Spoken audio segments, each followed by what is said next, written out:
दोस्तों आप सभी का मेरे यूट्यूब चैनल आरएम एजुकेशन पर स्वागत है। जैसा कि हमने पार्ट फर्स्ट में एनसीईआरटी बायोलॉजी के चैप्टर नंबर 7 के मुख्य बिंदु में से अनुवांशिकी क्या है यह कंप्लीट किया था, गुणसूत्र क्या है यह भी कंप्लीट पढ़ चुके थे, जीन क्या है यह भी पढ़ चुके थे और परिवर्तन क्या है यह भी पढ़ चुके थे। अब हम इस पार्ट 2 में मेंडल के अनुवांशिकी पर प्रयोग, एक संकर क्रॉस और दुई संकर क्रॉस, इन सभी को इस पार्ट 2 में कंप्लीट करेंगे। फिर इसके बाद में हम पार्ट 3 में बाकी पॉइंट को कंप्लीट करेंगे। तो चलिए आज हम अनुवांशिकी पर मेंडल के प्रयोग को कंप्लीट करेंगे। तो चलिए आज का हमारा वीडियो स्टार्ट करते हैं।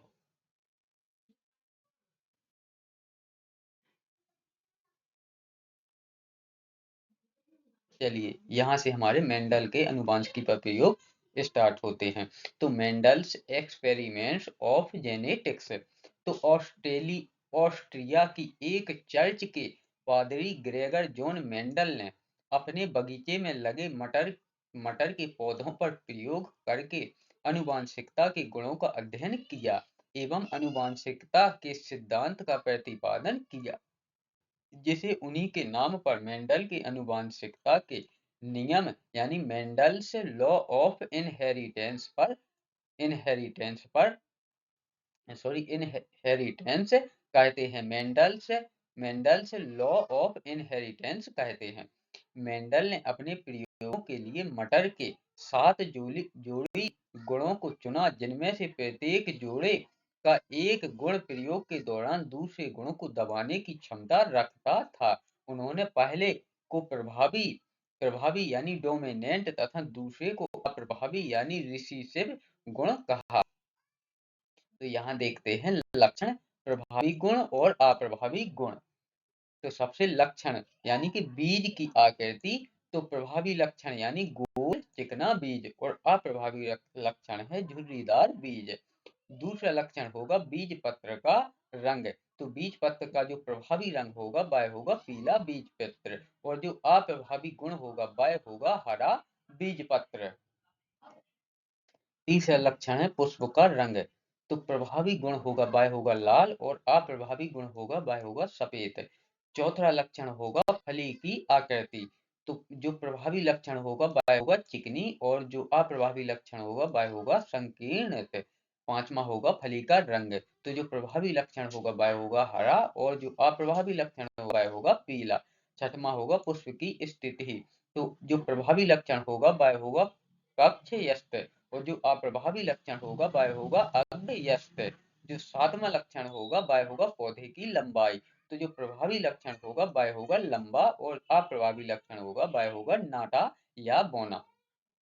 मेंडल ने अपने प्रयोगों के अनुसार बताया कि प्रत्येक जनन कोशिका में एक ही गुण को व्यक्त करने के लिए दो कारक होते हैं। जब ये दोनों कारक समान हों तो इस दशा को समयुग्मजी या होमोजाइगोस तथा जब ये विपरीत हो तो इस दशा को विषम युग्मजी यानी हेटेरोजाइगोस कहते हैं। उदाहरण जैसे टी और टी ये होंगे टी और कैपिटल टी और टी और स्मॉल टी और टी ये होंगे समयुग्मजी यानी कि यह समान है और यहाँ पर भी ये दोनों स्मॉल हैं तो ये दोनों कैपिटल हैं तो यहाँ पर यह समयुग्मजी होंगे। एवं एक टी यहाँ कैपिटल है और एक है स्मॉल तो यह होंगे विषम युग्मजी।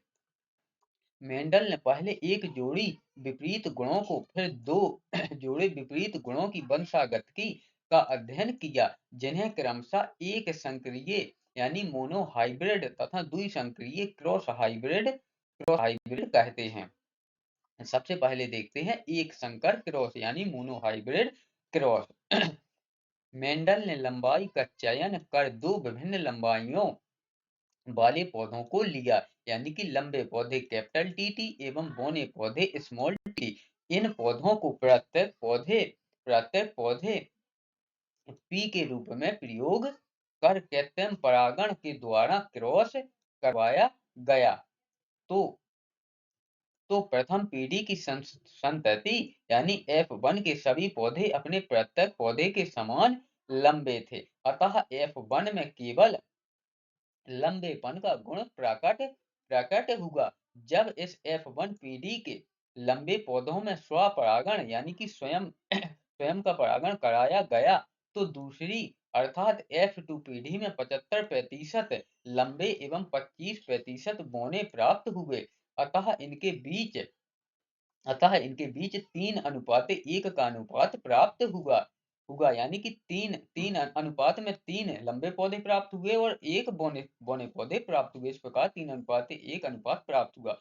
जब मेंडल ने F2 पीढ़ी के पौधों का परीक्षण किया, तो ज्ञात हुआ कि इनमें 25% पौधे शुद्ध लंबे, 50% पौधे संकर लंबे एवं 25% शुद्ध बौने थे। अर्थात F2 पीढ़ी के संतति पौधों में जीनोटाइप 1:2:1 था, जैसा कि हम यहाँ देख सकते हैं। ये तो हुई जनक पीढ़ी यानी पी, ये हुए लंबे पौधे यानी कि कैपिटल टीटी, और ये हुए बौने पौधे यानी कि स्मॉल टीटी। तो ये लंबे हो गए और ये बौने हो गए। जब इनका इनका कृत्रिम परागण करवाया यानी कि इन दोनों का कृत्रिम परागण करवाया, तो जो युग्मज बना वह इसमें से एक टी इसमें से निकल के आया और एक टी इसमें से निकल के आया। तो यहाँ पर एक कैपिटल टी हुआ और एक स्मॉल टी हुआ, यानी कि एक लंबा पौधा में का गुण सूत्र आया और एक बौने पौधे का गुण सूत्र आया। जब F1 में इन इन इनको इनको स्वपरागण करवाया, यानी एक टी एक कैपिटल इससे निकली, एक स्मॉल टी इससे निकली, एक कैपिटल टी इससे निकली, एक स्मॉल टी इससे निकली। तो इससे जो नए F2 पीढ़ी बनी, तो सबसे पहले जब हमने इसका और इसका परागण करवाया, यानी कि गुणा बोले साधारण भाषा में, या परागण करवाया, यानी कि यहाँ पर युग्मक हुए, नर युग्मक हुए और यहाँ पर मादा युग्मक हुए। तो जब इन दोनों का गुणा करवाया, तो यहाँ पर बना हमारा, जैसे अच्छा इसी डायग्राम से देखते हैं, जब इन दोनों का गुणा हुआ तो यहाँ पर कैपिटल टी टी बना यानी कि शुद्ध लंबा पौधा, और जब इन दोनों का गुणा करवाया, इन दोनों का, तो यहाँ पर एक एक कैपिटल टी आ गई और एक के ऊपर से स्मॉल टी आ गई। तो यह लंबा तो है, लेकिन यह संकर लंबा है, यह शुद्ध लंबा नहीं है। जबकि यहाँ पर कैपिटल टी टी है, तो यह बिल्कुल शुद्ध लंबा होगा। फिर इसके बाद हमने इससे इसको परागण करवाया, तो इसमें भी एक ये स्मॉल टी आ गई और एक ये ऊपर वाली कैपिटल टी आ गई, तो यह भी संकर लंबा हुआ, यह शुद्ध लंबा नहीं है। और यहाँ पर जब हमने इससे इसको करवाया, तो यहाँ पर यह भी स्मॉल टी आई और ये ऊपर से भी स्मॉल टी आई, यानी कि ये दोनों स्मॉल टी, तो यह शुद्ध बौना पौधा हो गया। तो जब हम अगर इसके हम जीनो प्रारूपी अनुपात को देखें, तो ये हो गया कैपिटल टी टी शुद्ध लंबा, ये कैपिटल टी और स्मॉल टी संकर लंबा, और यहाँ पर जैसा कि हमने यहाँ पर देखा था कि 2 अशुद्ध लंबे हुए हैं यानी संकर लंबे, और जो स्मॉल टी टी है यह भी शुद्ध बौना। तो एक होगा शुद्ध लंबा, 2 होंगे संकर लंबे और एक होगा शुद्ध बौना। इस प्रकार से हमारा जीनोटाइप होगा। चलिए इसी को मैंने यहाँ पर भी लिख रखा है, तो आप चाहें तो वीडियो को पॉज़ करके इसको भी देख सकते हैं। तो यहाँ पर जो जीनोटाइप होगा वह इसमें एक होगा प्योर शुद्ध लंबा, 2 होंगे संकर लंबे और एक होंगे शुद्ध बौना। और अगर लक्षण प्रारूपी अनुपात देखें, तो 3 होंगे इसमें लंबे और एक होगा बौना। अब देखते हैं द्विसंकर क्रॉस, यानी डी हाइब्रिड क्रॉस। इसमें 2 जोड़ी गुणों का संकरण होता है। मेंडल ने द्विसंकरीय क्रॉस के लिए गोल तथा पीले बीज व हरे तथा झुर्रीदार बीज से उत्पन्न पौधों को क्रॉस कराया। इसमें गोल तथा पीला बीज प्रभावी होता है।